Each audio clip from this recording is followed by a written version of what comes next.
In 2025, Consumer Reports published its annual reliability rankings based on data from roughly 380,000 vehicles. The top 6 most reliable car brands were Subaru, Lexus, Toyota, Honda, Acura, and Mazda, every single one of them Japanese, with the top 5 most reliable individual cars also Japanese. Over at J.D. Power, Lexus claimed the #1 spot for dependability for the 3rd consecutive year, logging only 140 problems per 100 vehicles. None of that is a coincidence, and none of it comes down to technology.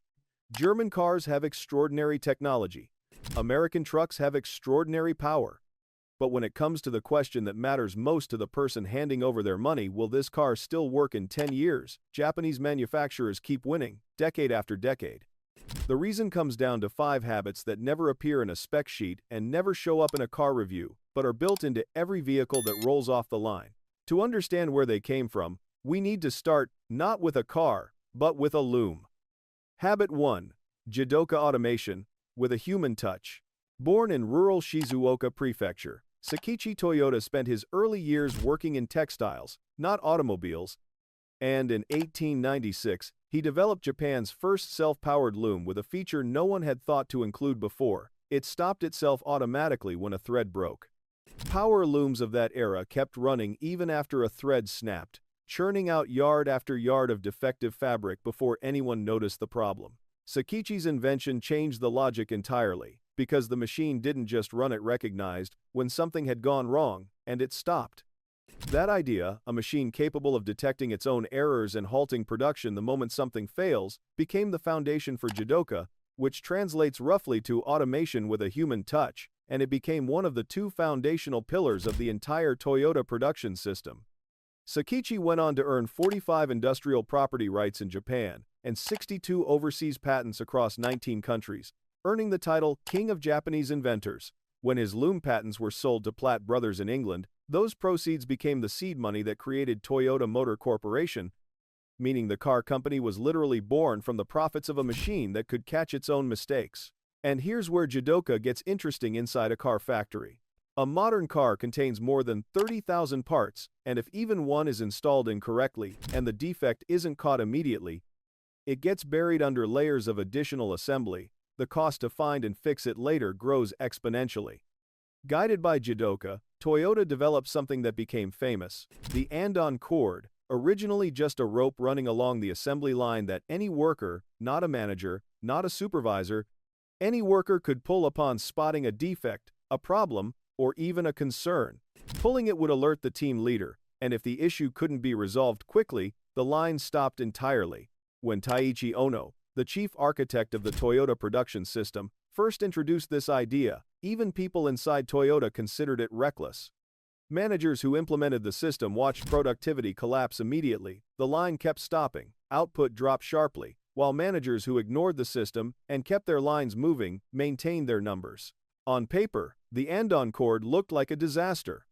But over time, the managers who stopped the line started catching up, and then they didn't just catch up, they surpassed their counterparts, producing more cars, more efficiently, with far better quality. Every time the line stopped, the root cause of a problem got found and eliminated permanently, while the managers who never stopped their lines kept shipping those same problems to customers. The detail that makes this system actually function is one you can't simply copy. When a worker pulls the andon cord at Toyota, co-workers swarm to the location, and the first thing they do is thank the person who pulled it, not reprimand them, not question their judgment, but thank them.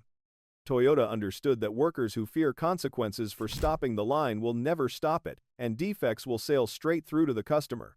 Habit 2. Kaizen continuous improvement. And the NUMMI story. In 1984, Toyota and General Motors launched a joint venture plant in Fremont, California called NUMMI, New United Motor Manufacturing Incorporated.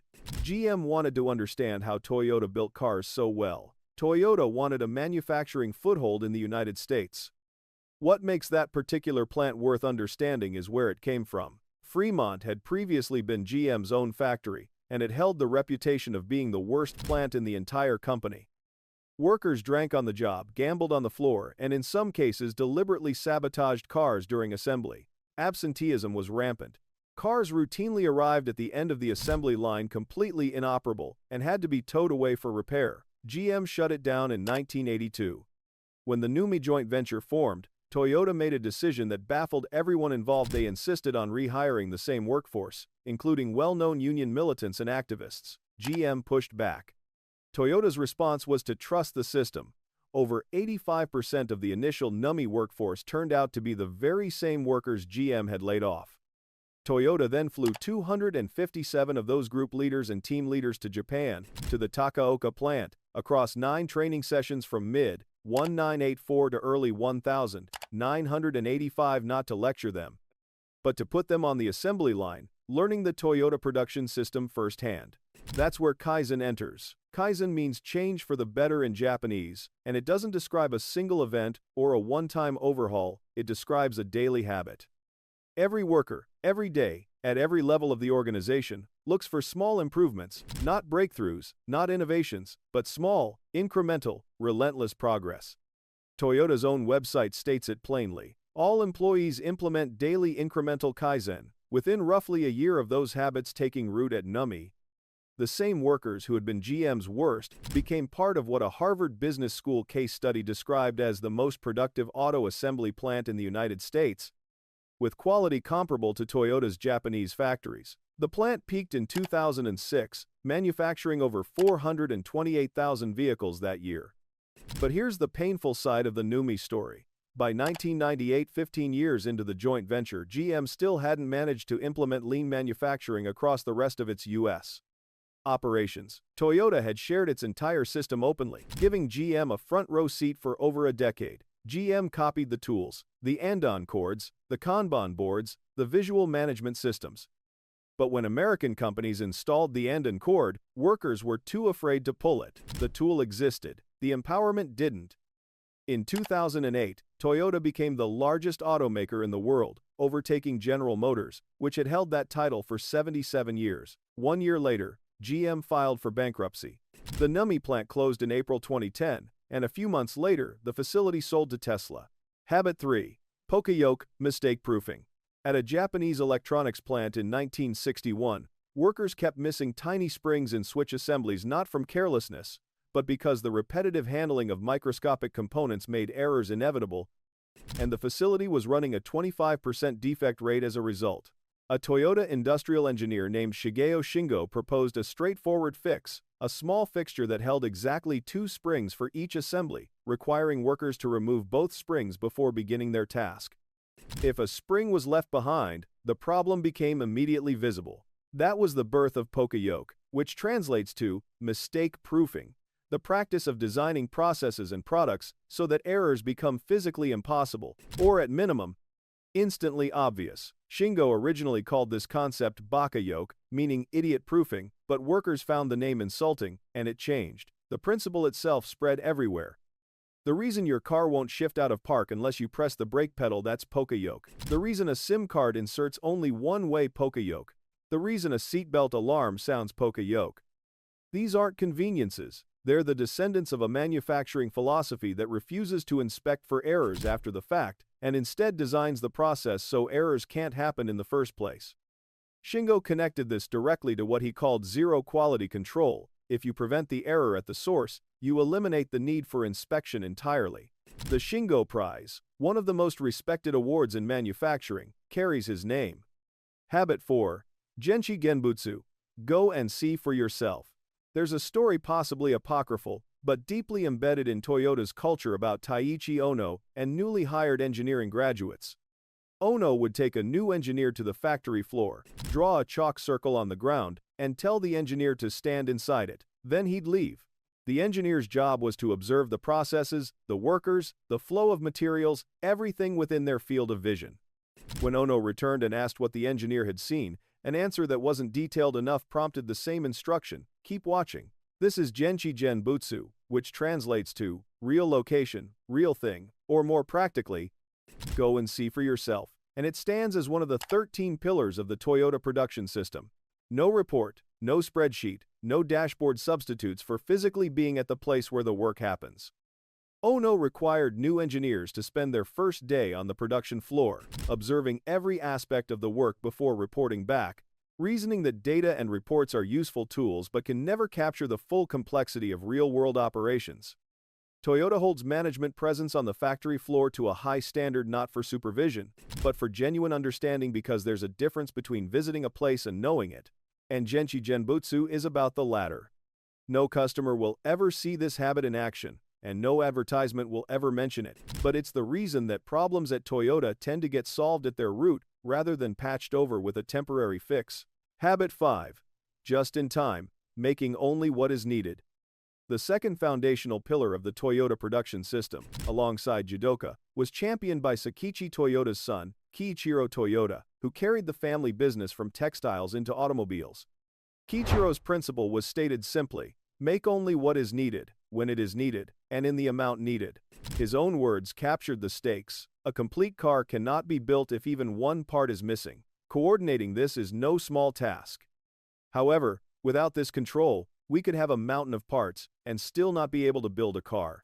In practice, this means parts arrive at each workstation precisely when they're needed, no massive warehouses packed with components, no stockpiles absorbing space and capital. The quality impact of this is something most people don't consider. Parts sitting in storage can corrode, degrade, or become obsolete. And components arriving fresh and on demand reduce those risks significantly.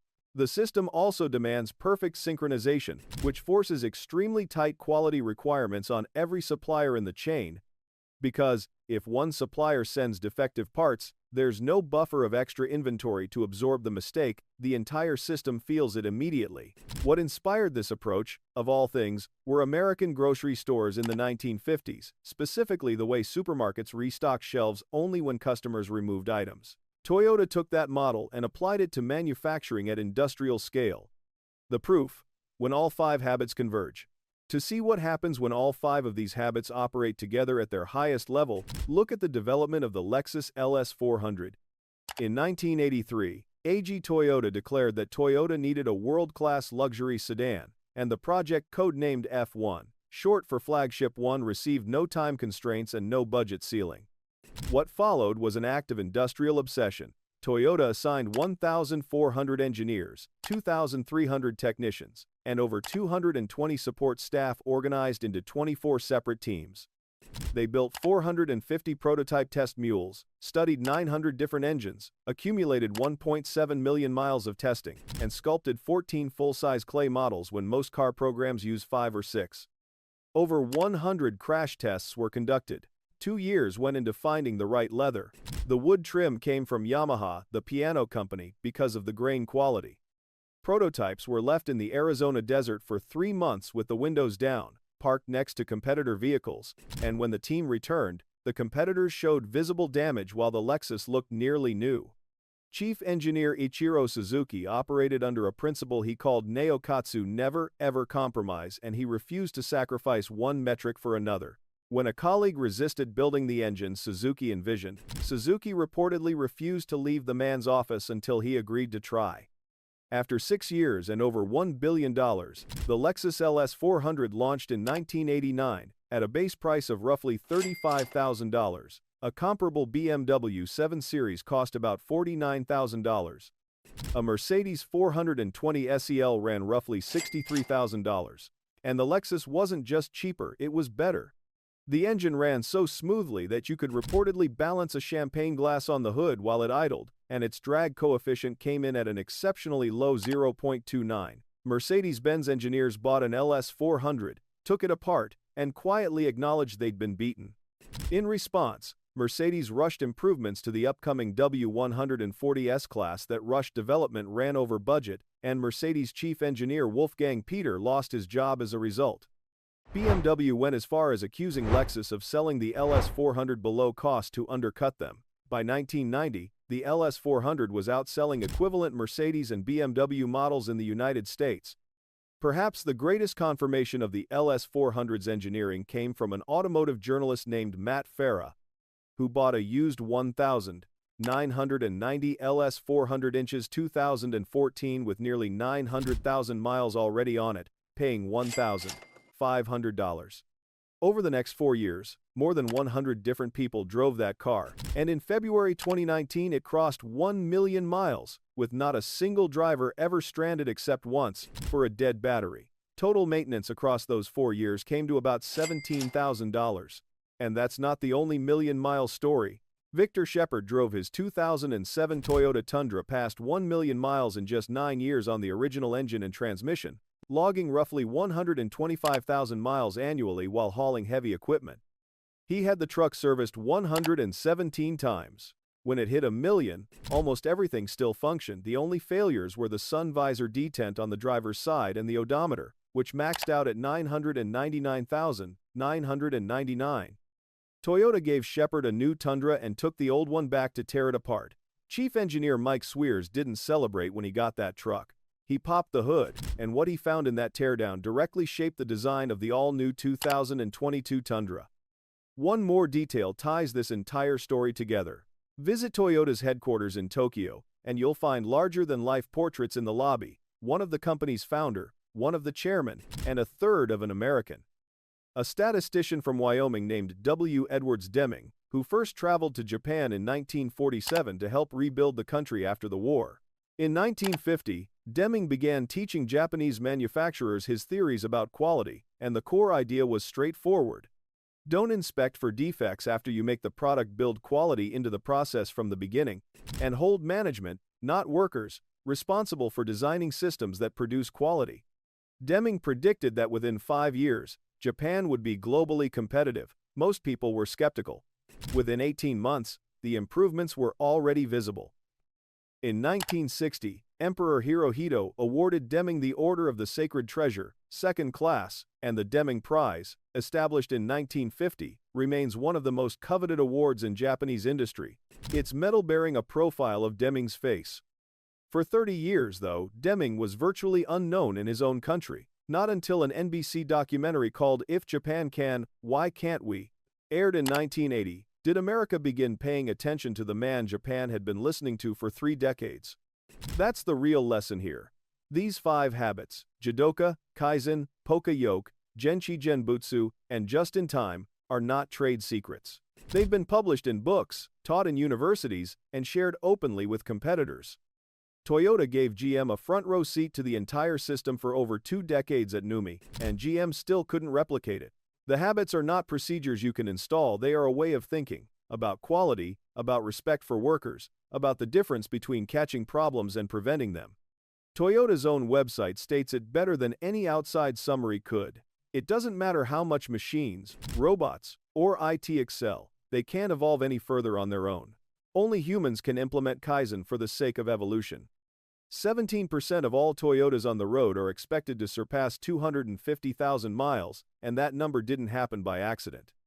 It started with a thread breaking on a loom in 1896, and a man who decided his machine should be smart enough to stop itself. That is the Japanese car philosophy, and now you know why it works.